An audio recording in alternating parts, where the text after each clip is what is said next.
కొబ్బరి తోటలో మనకి తెలియకనే పురుగులొచ్చి ఇట్లా కొబ్బరి చెట్టు కింద ఇట్లా పెద్ద పెద్ద హోల్స్‌లా చేసేస్తాయన్నమాట. మనం దాన్ని అలాగే చూసి వదిలేస్తే మనకి ఫ్యూచర్‌లో మనం ఈ చెట్టునే కోల్పోతామన్నమాట. దానికి మనం మట్టి ఏసి కప్పచ్చా అనేసి కొంతమంది అడుగుతున్నారు. కాదు.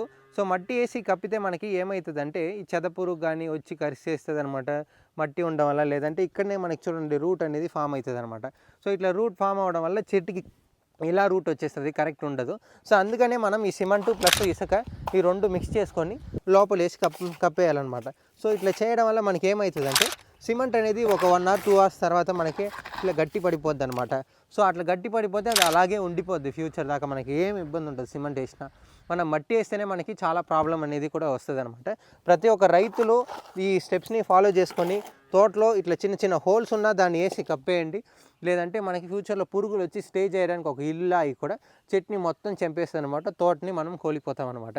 అందుకనే ప్రతి ఒక్క రైతులు ఈ స్టెప్స్‌ని ఫాలో చేసుకుంటే మనకి చాలా యూజ్‌ఫుల్ ఉంటది. సిమెంట్‌ని యూజ్ చేసుకొని మనం చేసుకోండి మనకి బెస్ట్‌గా ఉంటాయి.